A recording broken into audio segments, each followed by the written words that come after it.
اعوذ باللہ من الشیطان الرجیم۔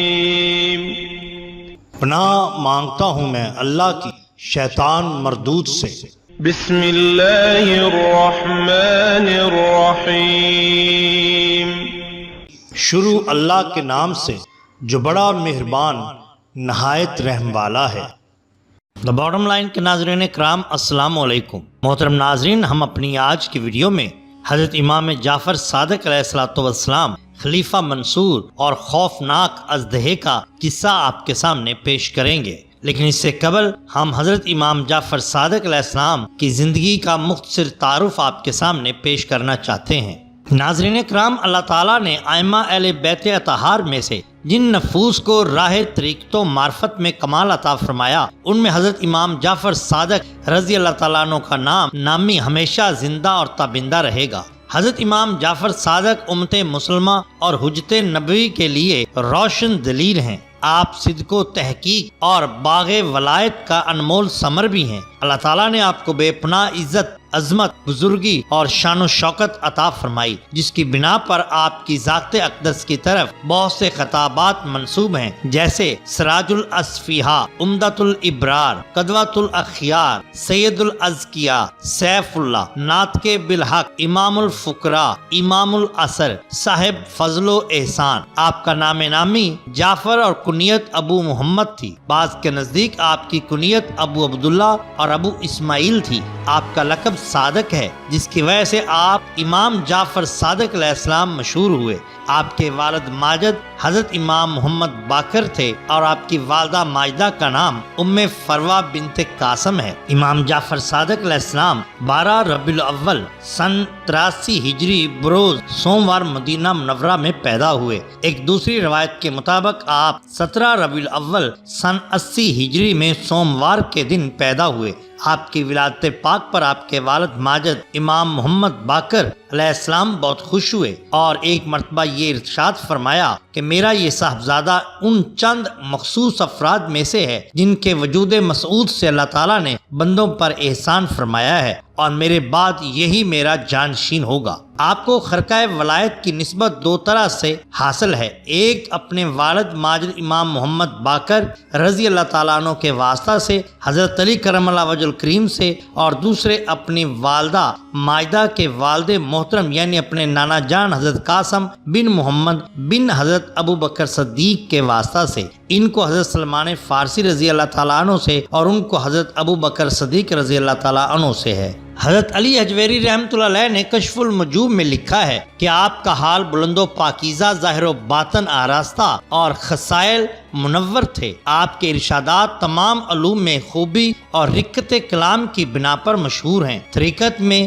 آپ باعتبار لطائف و معنی معروف ہیں۔ مولانا جامی رحمۃ اللہ علیہ آپ کی شان بیان کرتے ہوئے اپنی کتاب شواہد النبوہ میں تحریر فرماتے ہیں کہ بے شک امام جعفر صادق علیہ السلام کے علوم کا احاطہ فہم و ادراک سے بلند تر ہے۔ اللہ تعالیٰ نے آپ کو بلند مرتبہ علم و فضل سے نوازا۔ آپ کے فیضان سے بے شمار انسانوں کو توبہ کی توفیق حاصل ہوئی۔ آپ کی صحبت پاک کے فیضان سے عام انسانوں کے علاوہ وقت کے اجل علماء کرام نے بھی فیض حاصل کیا، غرضے کہ آپ بحر علم و معرفت تھے۔ آپ کے بحر علم سے علوم کے موتی ظہور میں آتے ہیں۔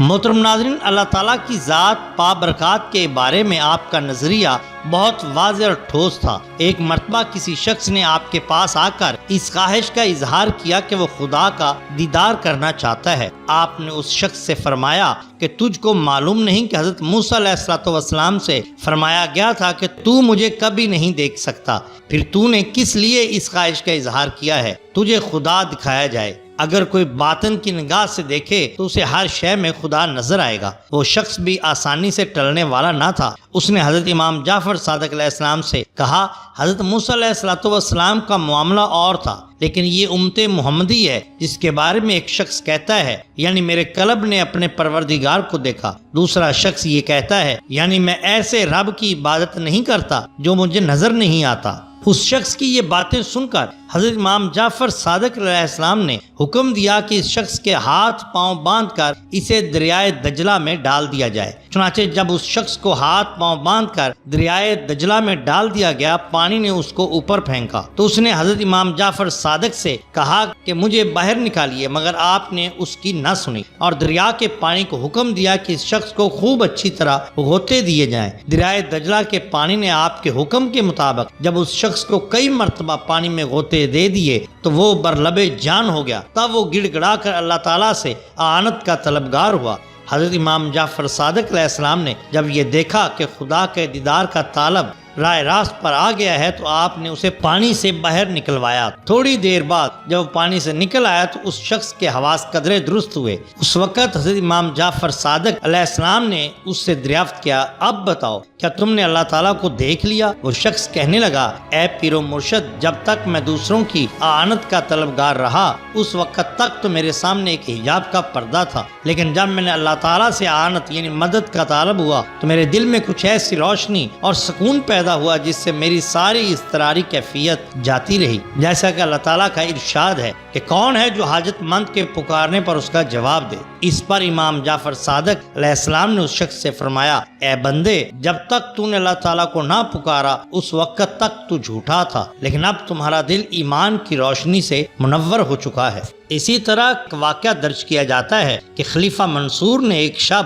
اپنے وزیر کو حکم دیا کہ امام جعفر صادق علیہ السلام کو میرے روبرو پیش کیا جائے تاکہ میں ان کو شہید کر سکوں۔ وزیر نے عرض کیا کہ وہ دنیا کو خیر بات کہہ کر عزلت نشین ہو گئے ہیں، ان کو قتل کرنا کرین مصلحت نہیں۔ لیکن خلیفہ نے غضبناک ہو کر کہا، میرے حکم کی تعمیل تم پر ضروری ہے۔ چنانچہ مجبوراً جب وزیر امام جعفر صادق علیہ السلام کو لینے چلا گیا تو منصور نے غلاموں کو ہدایت کر دی کہ جس وقت میں اپنے سر سے تاج اتاروں تو تم فی الفور امام جعفر صادق علیہ السلام کو شہید کر دینا۔ لیکن جب وزیر کے ہمراہ امام جعفر صادق تشریف لائے تو آپ کی عظمت و جلال نے خلیفہ کو اس درجہ متاثر کیا کہ وہ اضطراری طور پر آپ کے استقبال کے لیے کھڑا ہو گیا اور نہ صرف آپ کو صدر مقام پر بٹھایا بلکہ خود زمین پر بیٹھ گیا اور پھر مؤدبانہ عرض کرنے لگا، حضور اگر آپ کو کوئی حاجت یا ضرورت ہو تو مجھے ضرور فرمائیے گا۔ آپ نے فرمایا، میری سب سے اہم حاجت و ضرورت یہ ہے کہ آئندہ پھر مجھے کبھی دربار میں طلب نہ کیا جائے تاکہ میری عبادت و ریاضت میں خلل واقع نہ ہو۔ چنانچہ منصور نے وعدہ کر کے عزت و احترام کے ساتھ آپ کو رخصت کیا، لیکن آپ کے دبدبے کا اس پر ایسا اثر ہوا کہ لرزہ بر اندام ہو کر مکمل 3 شب تک بے ہوش رہا۔ لیکن بعض روایات میں ہے کہ 3 نمازوں کے قضا ہونے کی حد تک غشی طاری رہی اس پر۔ بہرحال خلیفہ کی یہ حالت دیکھ کر وزیر و غلام حیرت زدہ رہ گئے اور جب خلیفہ سے اس کا حال دریافت کیا تو اس نے بتایا کہ جس وقت امام جعفر صادق میرے پاس تشریف لائے تو میں نے ان کے ساتھ ایک بہت بڑا اژدہا دیکھا جو اپنے جبڑوں کے درمیان پورے چبوترے کو گھیرے میں لے سکتا تھا۔ وہ اپنی زبان باہر نکال کر بار بار مجھ سے کہہ رہا تھا کہ اگر تو نے ذرا سی بھی گستاخی کی تو تجھ کو تمہارے یہ چبوترے سمیت نگل جاؤں گا اور تمہارا نام و نشان تک نہ رہے گا۔ میں اس کی ہیبت اور اس کی جسامت دیکھ کر ڈر گیا،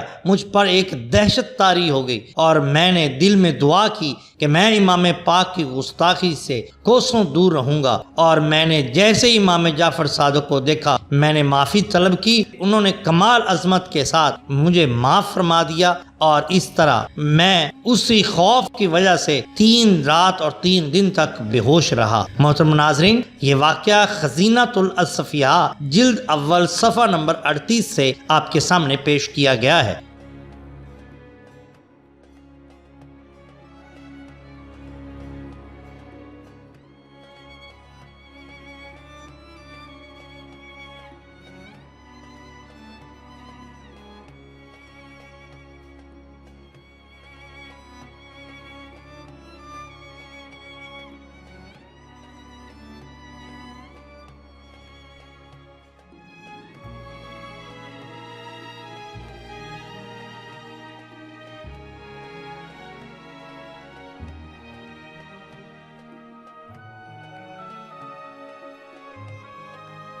ناظرین کرام، یہ ہوتی ہے اولیاء اللہ کی شان۔ محترم ناظرین، اگر آپ کو ہماری یہ ویڈیو پسند آئی ہو تو لائک کیجئے، سبسکرائب کیجئے ہمارے چینل دا باٹم لائن کو، تاکہ ہم آپ کے لیے اور بھی بہترین ویڈیوز لا سکیں۔ اپنے دوستوں کا، گرد و نواح کے لوگوں کا بہت خیال رکھیے۔ اللہ اور اللہ کے رسول صلی اللہ علیہ وآلہ وسلم سے بہت محبت کیجئے۔ آپ کا بہت شکریہ۔ اللہ حافظ۔